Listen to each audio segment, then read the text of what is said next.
I'm Mark Halprin.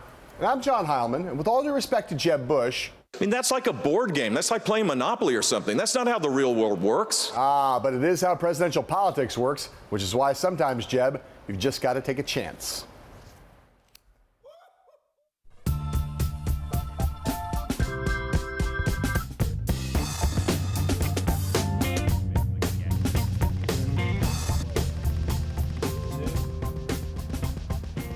Happy Veterans Day, sports fans. On the show tonight, Rubio passes go, Cruz collects $200, and Al Hunt gets free parking. But first, the electricity and the waterworks. It's been almost 24 hours since the candidates exited stage right at the Milwaukee Theater. How'd they do? Super duper well, at least according to some sources. You've had 3 strong debates. Do you think this was your best? Some more good reviews for your senator last night. This was a good substantive debate. How do you think you did tonight? Look, I thought it was great. I thought it was a terrific debate. I feel great. I feel good about it. People are saying that I won the debate. I don't know if I won it or not, but I think I did well. Yes. If you're dizzy, that might be because of all the post-debate spin. Although this time, we kind of believe it, or at least one of us does. Mark, in your official record of the debate, a.k.a. the Halprin report cards, you scored everyone between a B- and a B+. So much for the bell curve. What do you think, my friend, has been the major fallout from this 4th Republican presidential debate? I think the big thing is now, based on their performance and how they're treated and the other metrics that measure strength, is we now have a big 4, a pretty clear big 4. Yeah. Trump and Carson are the front runners numerically in the polls and by some other measures. Yep. And then Cruz and Rubio, who have dominated the last 2 debates and who have rising constituencies and increasingly clear paths to the nomination on the calendar. That big 4 emerges, and anyone outside that big 4, most prominently Bush, Christie, and Kasich, are going to have to fight their way in. Yeah. I totally 100% agree with that. You know, we had the big 4 coming into this debate, and I think one of the questions about this debate was what apple carts might get upset. Almost every element of fisticuffs, of pyrotechnics, of conflict, of clash that anyone predicted before this debate, none of it materialized, partly because of the way the Fox business folks decided to conduct the debate. Just didn't really happen. And one of the things that I took away as a big takeaway from this is that Ben Carson, for all the problems he had going into this debate, and I made much of it, you made some of it, he managed to skate through this thing last night. And I wonder now, I thought before going into the debate that these problems might still keep going. After last night, I got more convinced that they may now just fade away. I told him so. Yeah, the other thing which relates to my first takeaway is I used to think that 2 of the establishment guys, Christie, Bush, and Kasich, could emerge to be finalists. I now think the big 4 may become so entrenched that there's only room for 1. And if Rubio can take the establishment slot completely, it could be that none of those other 3 guys ever get any oxygen. But I think at this point, if you're Bush, Kasich, or Christie, you got to think about how you emerge amongst that group of 3 as a potential alternative. Right, and I'll build on that by saying I agree with that, but I'll go further and say that on the basis just of the debate performance last night, not electoral factors, not what's going on in the early states, none of it. Just on the basis of performance right now, the only one I think who can claw his way in is Chris Christie. I saw nothing from Jeb Bush last night. He's better last night than he was Boulder. So premature. So premature. Those other 2 guys have other big assets that come to bear here. I stipulated on the basis only of the performance last night. And I'm just trying to say, it's hard to claw your way in, as you know, and you need some big moments. Right now, Kasich, I thought, was very poor in that debate. Bush was better than he was in Boulder, but not fantastic. Christie still has within him the ability to create a real moment. We've seen that already. We saw it even last night on the undercard debate. Yeah. All right. One of the big arguments that emerged last night from the ye old establishment lane candidates was about electability. Chris Christie, John Kasich, and Jeb Bush all made that case one way or the other that they know the way to win. They know how to beat Hillary Clinton. And the key, they say, and say it with me now, is electability. And I'll tell you what I'll bring to the table. The fact that I've won in a blue state, that I've won in a state that has 750,000 more Democrats than Republicans. When the fall comes and we run against Hillary, which would be a disaster if she got elected. I have 2 16-year-old girls, and I want this country to be strong. We make promises we can't keep. Under the bright light of the fall, we will have trouble. 12 million illegal immigrants, to send them back, 500,000 a month, is just not possible. And it's not embracing American values. And it would tear communities apart. And it would send a signal that we're not the kind of country that I know America is. And even having this conversation sends a powerful signal. They're doing high fives in the Clinton campaign right now when they hear this. That's the problem with this. We have to win the presidency, and the way you win the presidency is to have practical plans. All right, so we're going to get to the question of Hillary's high fives in a minute. But, John, is this electability argument a strong one for these three guys who all believe in their hearts and their heads that they're more electable in a general than the big four at this point? I think no. I think absolutely not. I think electability is a big argument in every election, always. People want to vote for a winner.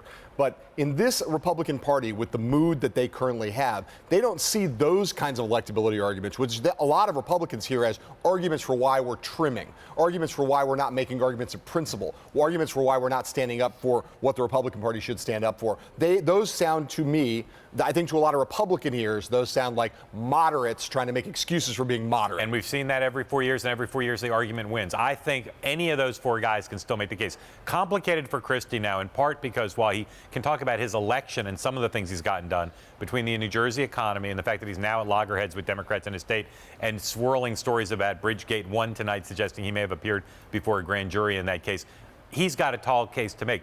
Kasich and Bush, I think, can make electability arguments, and there are voters in Iowa and New Hampshire. If the big four have trouble, every one of the big four has some electability vulnerability. Republican voters do not want to lose to Hillary Clinton. Right, they can make that argument, but the other thing that undercuts it coming from those three guys is that right now the guy who's riding the electability train without even talking about it is Marco Rubio. And it's hard for any of those three guys. Oh, Rubio talks about it. Well, he talks about it, but you see what I'm saying, though. Yeah. Between the youth, between the Hispanic origin, like those three guys have a hard time making the case that they're more electable than Marco Rubio against Hillary Clinton. I think that Bush and Kasich and Christie all on the ground increasingly as we get toward the end, just like John Kerry did. You know, John Kerry was given up for dead in 2004. He made the electability argument for the Democratic Party, and it got him the nomination. I think those guys, it is a strong card to play. All right. You just heard Jeb Bush claim that everyone at the Clinton campaign headquarters were high-fiving while watching the Republican debate. And there to provide an instant fact check was Clinton campaign press secretary Brian Fallon, who tweeted, quote, "We actually are doing high fives right now." So, Mark, my question for you, this about goes to Brian Fallon's credibility. Do you think those people in Brooklyn actually were high-fiving? And if they were they right to be high-fiving? There's a lot of rhetoric in that debate and in the campaign more broadly on the Republican side that is hurting them on economics, hurting them with the coalition of the ascendant on social issues, and the Democrats don't have to stoke it. It's all just out there. Yeah. So, yeah, I think they were high-fiving. Big dispute in my sources about whether they really fear Rubio more than anybody else. James Carville, as we talked about last week, thinks Rubio's the only Republican who could possibly beat her. I still think that a lot of people in Clinton world, I know a lot of people in Clinton world, think that Rubio would not be the hardest to beat. So first of all, they were high-fiving, literally, in Brooklyn, my reporting tells me. High fives were exchanged at that moment. Secondly, you're exactly right. On immigration, on taxes, on a variety of issues, they feel as though they are seeing this dynamic where mainstream candidates, and Jeb Bush among them, is being dragged over to the right in a place where they don't want to be, that it's 2012 all over again, and they point, where Rubio is concerned, to his comments about the DREAM Act and the executive orders on immigration just last week. And his position on abortion. You know, one of the electability arguments that Jeb Bush wants to make, this was in the New York Times story yesterday, is Rubio opposes abortion, the case for rape and incest. And life of the mother. That is a 90-10 issue.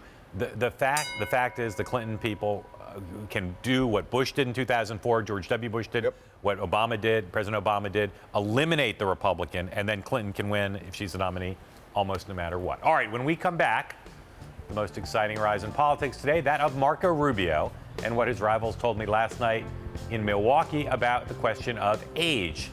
Later in the show, our brand new segment, With No Due Respect, our pick for the most absurd and fraudulent political theater of the day.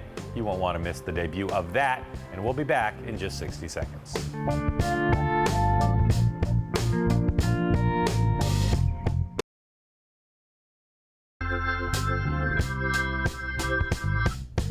Marco Rubio has now gone from the unofficial Poland Spring spokesman to the darling frontrunner of many in the Republican Party establishment. He departed the Milwaukee Theatre last night, uninjured, in some of his most vulnerable areas, although we did glimpse a few of the ways that his rivals may well try to gun him down in the near future. So let's start with Ted Cruz, who didn't mention Rubio's name, but clearly was thinking of him as he held forth on immigration. The Democrats are laughing. Because if Republicans join Democrats as the party of amnesty, we will lose. And you know, I understand that when the mainstream media covers immigration, it doesn't often see it as an economic issue. But I can tell you, for millions of Americans at home watching this, it is a very personal economic issue.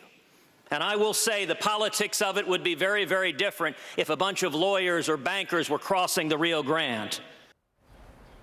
Two biggest questions in American politics right now, I think, are how vulnerable is Rubio, or rather, who's going to come after Rubio, and how well will he defend himself? On immigration, we've talked about this. He's going to take it from all sides. Yeah. The Democrats are going to say he flip-flopped away from comprehensive reform. The Republicans are going to say he was once for comprehensive reform. How vulnerable is he on this issue? Vulnerable, pretty vulnerable. And I think it's because he's got the problem that you just identified, which is that he's been on multiple sides of the issue.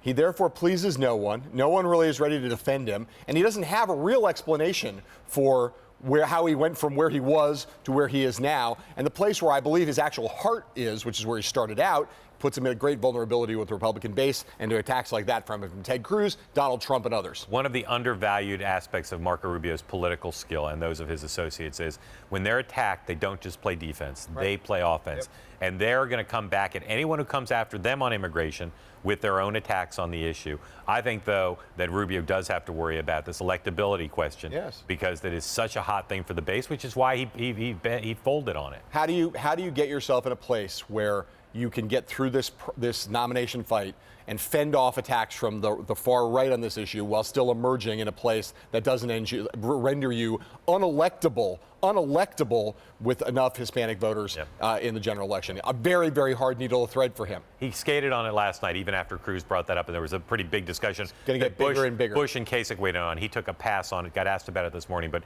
it's coming back. There will be a crucible on this, and I think when negative ads start against him, almost certainly be on immigration. Especially as the personal financial stuff seems to subside, if it subsides. All right, so let's look at another instance here later in the debate. Again, Ted Cruz taking a subtle shot again at Marco Rubio by bringing up the U.S. sugar industry subsidies, a program that Rubio has supported in the past because it benefits those sweet, sweet sugar industry special interests in Rubio's home state of Florida. You know, I mentioned that the 25 programs that I put out today that I would eliminate them. Among them are corporate welfare like sugar subsidies. Let's take that as an example. Sugar subsidies. Sugar farmers farm on roughly 0.2% of the farmland in America, and yet they give 40% of the lobbying money. That sort of corporate welfare is why we're bankrupting our kids and grandkids. I would end those subsidies to pay for defending this nation. Senator, I like the way that Cruz just takes let's take an issue at random, pick one out of the air. We'll do sugar subsidies. How about that? All right, so today on Good Morning America, Rubio defended his position on that attack. I'm prepared to get rid of the sugar program. The problem is every country in the world that grows sugar has a program, a subsidy, or a program that assists their industry. And so when they get rid of theirs, I'm prepared to get rid of ours. You know that means it's not going to happen, though. Because of free trade. Well, then, but I'm not going to wipe out an American industry that happens to have a lot of workers in Florida by unilaterally disarming. Mark, how convinced are you by that line of defense that Senator Rubio offered there for his indulgence in what Ted Cruz would call corporate welfare? Right. Well, I mean, when these guys face off, we saw the preview of it last night, and I think invariably they're going to face off because both of them have enough strength that they're going to be towards the finals, if not in the finals. I think you're going to see a stylistic matchup that's going to matter a lot more than the substance of the attacks. Cruz is a harder driver stylistically, but what happens when Cruz comes directly into Rubio's face? We didn't see it last night, but we got a preview and we saw Rubio respond today. Will Rubio be able to get the better of those exchanges? I don't know. I have not seen in my career covering politics a lot of corporate welfare attacks work very well, just historically, right? Americans who don't think very hard about economic issues or about the ideology behind them, subsidies don't worry people as much because it is, you make that argument. I'm defending an American industry. Yeah, maybe it's more in my state, but that's not like immigration, hot button issue. Corporate welfare, not nearly the kind of issue that the previous. Plus, who doesn't like sugar? All right, finally, the age-old question for this not-so-old candidate. For months, Rubio's had to deal with the issue of, is he too young at 44, still in the very key demo that advertisers love, to be president of the United States, to convince voters he's got enough experience to do the stuff a president needs to do? It hasn't helped him that the current president is often derided as someone who came at a young age from the Senate and moved straight to the White House. So after the debate last night, I asked 3 of Rubio's opponents what they think about the idea of a 40-something president. Do you think somebody in their 40s in general can be ready to be president, or that's just not I think so. Yeah, I think so. So you wouldn't say Rubio or Cruz not ready? I think that in the 40s, I think we'll be fine. We have a lot of professionals on that stage. I will tell you that, Mark. And I would not be one to say, because I could have done it, and I would not be one to say no. Just that it's disqualified. I could say no, and that way, you know, it's a little bit easier. But I'm not going to say that. Were you ready to be president when you were in your 40s? I'm ready now. Were you in your 40s then? I'm not sure anybody is. Well, anybody in their 40s isn't ready, or could some people be ready? Obviously, we've had young leaders in America before, and they've done great work. I think that this job of president is a much more daunting task than we've ever seen, and I think, let's just put it this way: the more experience, the better, and I would just leave it at that. It's clear that being young and new is both an advantage and disadvantage for Rubio. In the context of the nomination fight, where will it end up? Well, look, if he continues to perform strongly, if he has command of the facts, if he doesn't have moments where he's grabbing for water bottles and sweating too much, it won't be a problem for him at all. It's a huge asset. But because of the fact that there are people who have their eye on it, he doesn't have a lot of margin for error. One moment where he looks like he's young and callow, people will seize on this, and it could be a big problem. Yeah, I think that the events will matter, the framing will matter, and if the guy he's matched up with at the end, assuming it's a guy and not Carly Fiorina, if that person has a way to exploit it, it will be, I think it may be his biggest vulnerability. Not to say it will stop him, but I think it is his biggest vulnerability. The big advantage he has is that almost nobody else he's really competing against has any real more experience than he does, so that does help him. All right, up next, the one and the only Albert Reinhold Hunt Jr. and his hot take on last night's debate. After these words from our sponsors.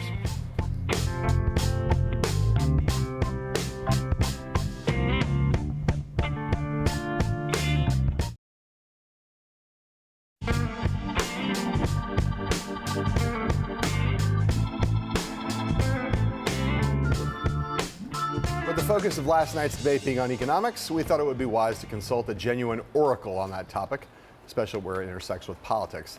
Luckily for us, we have the ultimate such sage plugged into the #1 slot on our WADR speed dial in our DC bureau, and that would be none other than the oracular, the spectacular Bloomberg Views, Albert Reinhold Hunt Jr., who joins us now. So, Al, let's first take a look at one of the more contentious moments from last night between Marco Rubio and Rand Paul. The family is the most important institution in Nevertheless, society. it's not and yes, very I do want to rebuild the Marco. American military. How's it conservative? I know that Rand is a committed isolationist. I'm not. I believe the world is a stronger and a better place when the United States is the strongest military power in the world. Marco, how is it conservative? How is it conservative to add $1 trillion expenditure for the federal government that you're not paying for? How is it conservative? How is it conservative to add $1 trillion in military expenditures? You cannot be a conservative if you're going to keep promoting new programs that you're not going to pay for. I may respond very quickly, Senator. We can't even have an economy if we're not safe. There are radical jihadists in the Middle East beheading people and crucifying Christians. A radical Shia cleric in Iran trying to get a nuclear weapon. The Chinese taking over the South China Sea. Yes, I believe the world is a safer. No, I don't believe. I know that the world is a safer and better place when America is the strongest military power in the world. Al, I thought that was one of the most interesting, enlightening exchanges I've seen in any of the Republican debates so far. Who do you think got the better of it, and what do you think it says about the state of the Republican Party right now? I think Marco Rubio got the better of it, John. If it had been held 2 years earlier, I think it would have been a much closer contest. I think the party, including the country, were sick of wars, sick of foreign adventures, but then ISIS started beheading people, as Senator Rubio noted last night. So I think clearly he won last night, certainly in the Republican Party and probably the country. Interestingly, Marco Rubio really is, if you will, the new Dick Cheney. He's got the Cheney views. He's got a lot of the Cheney people, or some of the Cheney people, working for him. And I think a more fundamental question will be, will that also prevail in the long run in this contest? I'm not sure of that. Are you talking about within the nomination fight, or are you speaking more about the general there? Well, both. Even for the nomination fight, I'm not sure that the Dick Cheney views, and he does have a number of top Cheney people working for him. Cruz and Bush both separate themselves a little bit from Mark on that. Cruz says, let's go in, let's knock the heck out of them, but I don't want to do any nation building. Right. So on the economy, which candidate do you think presented sort of the best theory of the case about understanding how to be a good steward of a good economy? You know, Mark, this will shock you, but I think if you look at it substantively, if you read the debate, the answer would be John Kasich. His budget, his tax and tax plan is the only one that really holds together. Some of it I don't think is realistic, like an 8-year freeze on non-defense discretionary spending, but it holds together. The others do not. But I think John Kasich did not have a particularly good night last night, and he'll be remembered more for some slips like the banking issue. Yep, and stylistic problems that overshadowed some of the substance. Exactly. Al, what do you think in terms of, I agree. You mentioned slips. What do you think was the biggest flub of the night on the part of any of these Republican candidates? Well, there were a number, but I think the most intriguing flub was the way Ted Cruz made a flub on the five agencies he was going to eliminate. And remember, Rick Perry did that 4 years ago and then couldn't remember them, and that ended his campaign. Cruz, instead of just stalling, basically just said commerce twice. Now, I don't think Aunt Tilly out in Dubuque was saying, hey, didn't he double count commerce? It really showed how quick he was. And then he was able, as you guys mentioned earlier, to segue to sugar subsidies. Yep. Apparently he doesn't like commerce so much he wants to eliminate it twice. And he joked about that today and got out of it. All right, finally, the other big fight they had on the bank bailout question of whether banks should be too big to fail. That dispute between Ted Cruz and a bunch of other people weighed in, including John Kasich. Who got the best of that argument on substance and on theater? I think Cruz did. I think whether it's the left wing of the Republican or the Democratic Party, the right wing of the Republican Party, they hate big banks. They hate Wall Street. They think Wall Street made out like bandits while Main Street has suffered. And when Ted Cruz said no more bailouts, not sure that's a realistic policy, Mark, but I think he clearly won the crowd last night. So, Al, you've mentioned several times, I think quite correctly, that Cruz is really touching a lot of the hot buttons of the party right now. Is he vulnerable at all within the base of the party? Is there any position he has where you think he's vulnerable to being out of step, or is he right in sync? I'm not sure he's vulnerable within the base at all. There's a different issue, as you know, about the general election. If there's a problem that Ted Cruz has, nobody speaks better from the head. He really doesn't begin to approach Marco Rubio, however, in speaking from the heart. And it'll be interesting to see that contrast if that battle takes place. All right, one of the things we love about Al Hunt Jr. is that he speaks from both the head and the heart. He is splendiferous in every way. Thank you, Al, for doing this. Coming up, we are counting down the weeks before the voting begins. What do the candidates need to do before then? Courtesy of big brains, Ben Ginsberg and Bill Carrick. A lot of B's in that sentence after this.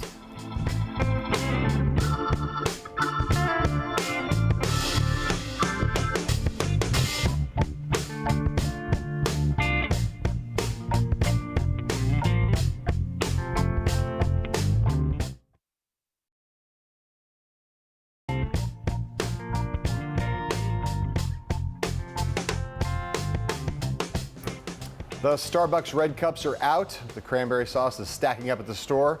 And there are only 4 more presidential debates, 2 Republican and 2 Democrat, before the Iowa caucuses. Here to speculate mildly and maybe even wildly with us about what the candidates on each side need to do are Republican lawyer and strategist Ben Ginsberg, who joins us from D.C., and out in L.A., fabled Democratic strategist Bill Carrick. Gentlemen, good to see you. Ben, let me start with you. Now that we're past this, moving into this new phase of the campaign, what do you think these candidates are now going to be increasingly focused on as we head into the holidays and into an era, a time when debates may matter a little bit less? It is absolutely the time where they need to target their states and then target their voters within the states to be sure those voters are going to come out and vote for them. There's going to be a lot of messaging geared at particular segments of the Republican primary electorate, especially in Iowa, New Hampshire, South Carolina, and Nevada. Bill, and thinking about the Republican side, you've spent a career making a lot of TV ads. John Kasich had a little bump in New Hampshire with ads. You've seen Jeb Bush, Super PAC ads, not move his numbers in the right direction. The airwaves are going to be increasingly crowded. If you were working for one of these Republican candidates or Super PACs, would you think you could drive poll numbers in the early states with paid media on television? It's very hard to do it with early media. People have had success late with media giving them a spike, but early media seems to just evaporate. It doesn't really last. Even in case that you got a slight little bump, it sort of evaporated very quickly. So having firepower on the media side at the end is very important, and particularly in the four early states. Having real points, you know, what we suffer from is media fragmentation. It's hard to get a message across. Having big rating points at the end really matters. Well, what does the end mean? If Iowa's February 1st, does the end the last 2 weeks? And won't the airwaves have 12 different super PACs and 15 different candidates on the air? How do you break through that? Well, I think it means the last month basically is when you need media, and that includes social media and radio, anything, cable, anything you can buy. The other thing about the super PACs, they're going to pay much higher rates than the candidates are. So it's very important that the candidates not depend on the super PACs. They're not going to be disciplined in the way they buy, and they're going to pay a hell of a lot of money for their advertising. Ben, you know the way the Republicans think. I'm curious about how soon you think that Mr. Rubio, who's seen a little bit of this already, but how soon Mr. Rubio is going to start to see a lot of negative incoming over the air that Bill was talking about. When does that start? About 6 weeks from Iowa, maybe mid-December, with a little pre-Christmas present for Iowans, but it's going to be a very heavy January, I think, for the negatives. And you think, Ben, that there's been obviously some hints in the press leading into this debate that Mike Murphy is going to be moving increasingly away from the positive strategy, the right to rise strategy. Let's talk about Jeb's Florida record. Mike, obviously famous for his negative advertising history. Do you imagine that what we're going to see coming out of Right to Rise is going to be mostly negative over the course of the couple months right before the caucuses? Well, that is sort of the more proven pattern. I mean, one interesting thing to think about is the March 15th Florida winner-take-all primary. If you're either Jeb Bush or Marco Rubio, you have to win that. And so does that affect the amount of dollars you have early on in the early states? Ask you both, starting with Bill. On the Republican side, you see clearly Ted Cruz is more focused on Iowa than New Hampshire. Clearly, Chris Christie is more focused on New Hampshire and Iowa, and yet they both can continue to visit the other state. There's almost no candidate now who's specializing in the major candidates. Bill, is it smart for them to keep hedging their bets, or if you worked for Cruz, would you say stop going to New Hampshire, Christie, stop going to Iowa? I think since '88, what we've seen in both parties in Iowa and New Hampshire tend to be one campaign now because of earned media. If you're in Iowa, you're going to get covered in Boston market and the New Hampshire markets. If you're in New Hampshire, you're going to get covered in Iowa. It's inevitable. So you got to think of that as actually one campaign, and you got to make sure you're doing what you need to do in one state to help you in the other one. And it's just inevitable. I would say one thing about the early timing. Back in '88, once upon a time when I was running presidential campaigns with Dick Gephardt, when he won in '88, we went on the week before Christmas in Iowa on television. We were the only ones on by ourselves. So I think you got to also think out of the box about how to do this. And what Ben's point about the Southern Super Tuesday, the so-called SEC primary, you got to think out of the box about what markets you're going to target and how you're going to do them and where you're going to play. We've seen people do that very cleverly in the past, and we've seen people bungle it. Ben, should Chris Christie keep going to Iowa, or should he focus on New Hampshire? I think he should keep going to Iowa, and here's why. Because Iowa and New Hampshire are going to be as much about exceeding expectations as they are actually winning the state. That's a function of the calendar changing and the March 1st Super Tuesday states being proportional rather than winner take all. Much harder to put it away, and a burst of momentum for Chris Christie finishing fourth in Iowa will carry over into New Hampshire. Same if Jeb Bush exceeds expectations in one of those states. Let me ask another one of these double-barreled questions again, starting with Bill and then moving to Ben, and maybe our last Republican question before we shift over to talk about some Democratic stuff. Ben Carson, Donald Trump, clearly at the head of the pack in both places. What are those two guys who've campaigned in very non-traditional ways over the course of the campaign so far? What do they need to do between now and, say, Christmas? What ways would you advise them to change their approach in terms of retail politics, advertising, whatever you like? Start with you, Bill. Well, I think last night we saw a little evidence, particularly with Trump, that this is getting out of his box. I mean, this was moving pretty fast last night, and the growth of Cruz and Rubio as communicators is really putting him in a bind. Also, last night when we shifted to substance, and that was the point, as much of Fox trying to position themselves, Fox Business News, but when they did that, it advantaged Cruz and Rubio. So I thought it was the velocity was a little much for Trump last night. We're going to see if he's really capable of running a campaign as opposed to being the circus coming to town. Is he going to be a serious candidate for president?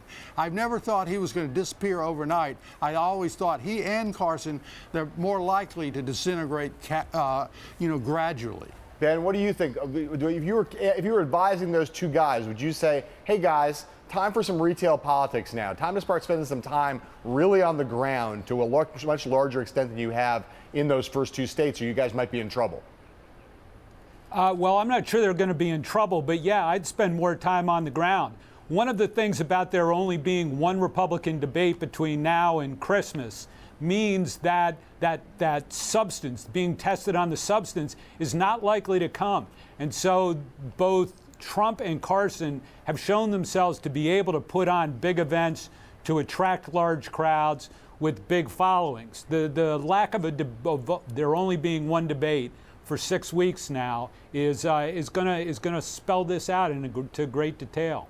Bill, a couple weeks ago when we did focus groups in New Hampshire, a lot of people there, Democrats, thought Bernie Sanders would win the New Hampshire primary. The Hillary Clinton inevitability meme is back in force. And this other press narrative that Sanders' campaign will rise or fall and just how negative he's willing to go on Hillary Clinton is, I think, bedeviling his campaign. What does Bernie Sanders need to do beyond this question of Hillary Clinton's inevitability, beyond the question of does he attack her, to position himself to win Iowa and or New Hampshire? Well, I think this goes for both parties. Ben said Carson and Trump have been able to draw big crowds. Here's what you got to do in Iowa. You got to draw little crowds in 99 counties in each precinct. And they better all be organized, because I think Sanders, we got to see if he's organized, because he's been able to draw big crowds. Is he going to be organized at the precinct level? Is Trump or Carson, Cruz, Rubio, even Hillary, are they going to be organized at the precinct level? It's a hell of a task, and we'll find it'll be a big test for all of them, because this is a campaign, with the exception of Hillary, nobody's really run before. So we don't know what their capacity for true organization is. We know they come from states like Texas and Florida, where that doesn't really matter. So that is a big test for all these candidates. How are they going to organize Iowa? Because it's tough. Ben, let me ask you, there is a debate on the Democratic side coming up real soon out in Iowa, just coming up this weekend. If you're advising Bernie Sanders, as Mark said, this question of how negative to go and how to be negative and how to draw contrasts has bedeviled him to some extent for the last few weeks. What's your advice to him if you're doing debate prep with Bernie Sanders for how to handle this debate on Saturday? I think it's pretty clear that he does need to draw contrasts. You asked the question before about the negativity on Marco Rubio and when it would come. It's a similar question about Mrs. Clinton. Somebody's got to if you're Bernie Sanders, you need to change up the current dynamics of the race. It's not going well. So the classic way to do that is through negative advertising and drawing contrasts in debates. So I think if he really wants to win, you're going to see that. Bill, last question for you. What would you list as Hillary Clinton's 3 biggest vulnerabilities right now against Bernie Sanders on issues? On issues, I think he obviously has done a good job of positioning himself as anti-Wall Street, playing into the anti-corporate feelings in the Democratic base. That's one. Because of Secretary Clinton's history in the Democratic Party and knowing a lot of powerful people who are very generous donors, she's got some vulnerability there. I think organizationally, we don't know if they're going to make the adjustments.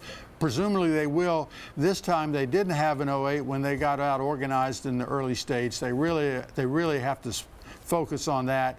And I think the other thing is she's got a pretty good temperature. She's pretty cool right now. She's an effective campaigner right now, and she's got to maintain that.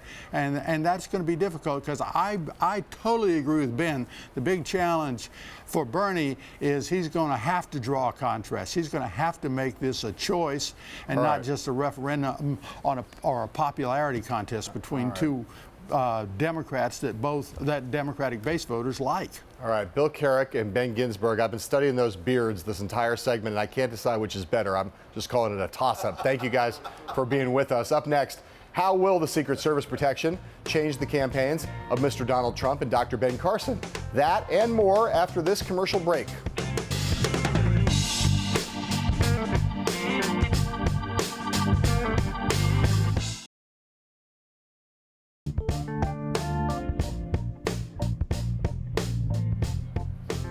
Milestone day in the presidential campaign. The throngs that trail and surround the men at the front of the Republican pack, Donald Trump and Ben Carson, got a little bit larger today. Both men took on Secret Service details for the duration of their campaigns. Their code names, according to reports, Mogul for Trump, Eli for Carson. Here now to talk about how these security entourages changed the life of a campaign is Josh King, former White House Director of Production for presidential events during the Clinton administration, with a lot of experience dealing with the service. So Donald Trump has security and his own private plane. Ben Carson has had a more low-key operation. How are their two campaigns, the rhythms of the campaigns, likely to change now? They're both different kind of candidates than I worked with. When we had worked with President Clinton, Governor Clinton, suddenly it went from just Bruce and Mort and George coming off the plane to another 6 guys in a phalanx. 6 armed guys. 6 armed guys in a phalanx. Mort Engelberg, never a guy to really pack heat on the campaign trail. But it's a mixed blessing for people who work close to the candidate. And I started by driving Paul and Jean Simon all around New Hampshire in my own rental car. It's a certain loss of intimacy with the person that you knew for 6 months. On the other hand, for a guy like Ben Carson and certainly Donald Trump, it is a symbolic big lift for them. The very appearance of what we call post-standers at any event, the person on the left and the right in the front of the stage, their fingers crossed, scanning the audience, suggests and confers upon them a certain authority that they didn't have 24 hours earlier. Makes them look like a president. Certainly. So everything about getting closer to them becomes more of an attractive idea. The fact and the service, although they're doing such an important job, and they probably wouldn't be there unless Secretary Jay Johnson determined that the threat level was sufficiently high enough to warrant them, makes it look like a real campaign. So for the next 60 days before Iowa and New Hampshire, the one thing that Donald Trump didn't have going for him, he now has, which is the U.S. government has determined that this gentleman is sufficiently important enough and threatened enough against to warrant this kind of protection. So, Josh, you're talking about symbolism, and then you're talking about the way in which it affects the staff. I'm thinking about how retail politics work. You know, you watch Hillary Clinton right now. She goes through the Iowa State Fair, and she's got a phalanx around her, and she's trying to move, and she can't move more than a couple feet. And voters who she wants to interact with, incredibly hard to make that happen. So what are the downsides in terms of the inability or the difficulty now to actually press flesh? Well, you talked about this the other day too, John, which is it's not just the Secret Service is the problem, it's Norwegian press that has come in to cover Secretary Clinton. We made it work, right? President Clinton, Bill Clinton, both as governor and then in the 96 re-elect and throughout his candidacy, would say, we may be done on the official schedule for the day, but we're going to do 3 or 4 more events and work this rope line for another 300 yards. Right. And in that case, the service knows how to work that. A couple guys behind, a couple guys in front, the detail leader right on his shoulders, but it didn't prohibit him from reaching out and grabbing as many hands as there were to offer. So I feel for Secretary Clinton as you do when she goes through the Iowa State Fair, and because of the crush of interest in her, not just the security, it's impossible to move relative to the way it is for Marco Rubio or Ted Cruz. But it is about whether these people really want to reach out, whether after their last event of the day they want to say, let's go get a beer. Service will work that out. Yeah, right. You can work the stuff out. Do they ever say no? Do they ever say, you can't do that event? That's probably for them to know between the candidates and the detail leader. But it's really about the candidate. If the service will do anything that they can do to bring the candidate's wishes home and to make them able to do that. But what I've found in this campaign, and you guys are so much closer to it than me, is once the last event on the schedule is done for the day, they're back to the hotel or in the plane or back to their homes. They're not doing the stuff that Clinton did. If Ben Carson tomorrow night wants to go out to dinner without his detail, can he?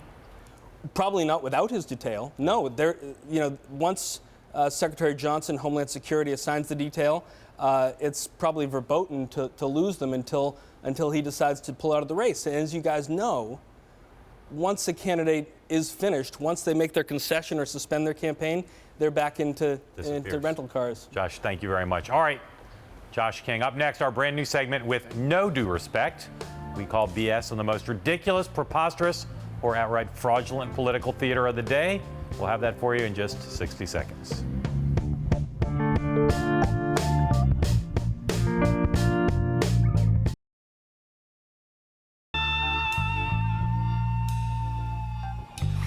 Welcome back to With All Due Respect. And yes, we do in fact stick our tongues in our cheeks whenever we say the name of the show.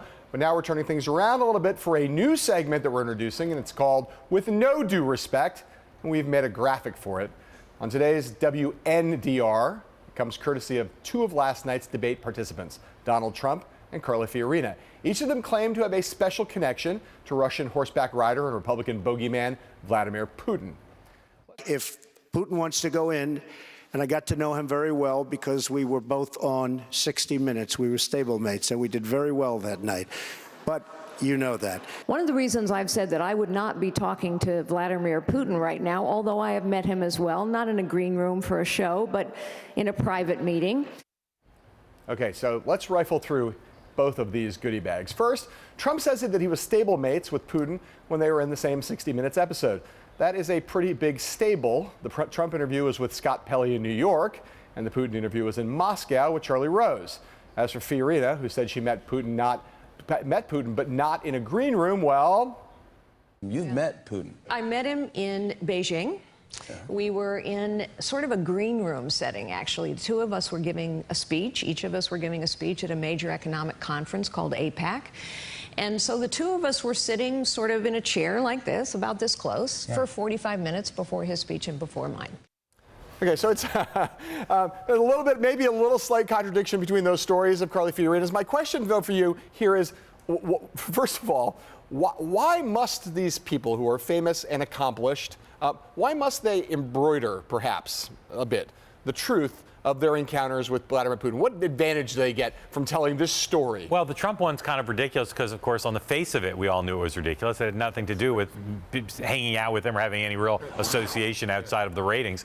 With Carly Fiorina, she's boasted about her relationships with world leaders. Yep. To say it wasn't in a green room, but then earlier to have said it was in a green room, and to say there's a distinction between a green room for a TV show versus a green room for a conference. Right. Now, it was a longer meeting than you might have in a television green room, but man, what a ridiculous boast. Well, but here's the thing I find actually the most ridiculous of all, right? Which is that whether Donald Trump and Vladimir Putin met at 60 Minutes on that set, or whether Carly Fiorina met him in a green room or not in a green room at a conference or at a TV show, what does that prove about your ability to be president of the United States? What does it prove about your ability to negotiate with Putin, to stare down Putin, to confront Putin, to have a relationship with Putin? In no instance does it have anything to do with anything meaningful. She sized him up over the Danish. Yes, she saw deep into his soul. I just find the whole thing just preposterous on a grand scale beyond the obvious lies. Like why they even went down this path to begin with. It makes no sense to me whatsoever. They boasted they knew the guy. Okay. Dumb. All right, that is our odd, new, and sure to be back segment. It's called With No Due Respect. And we say that to you with all due respect, and we'll be right back.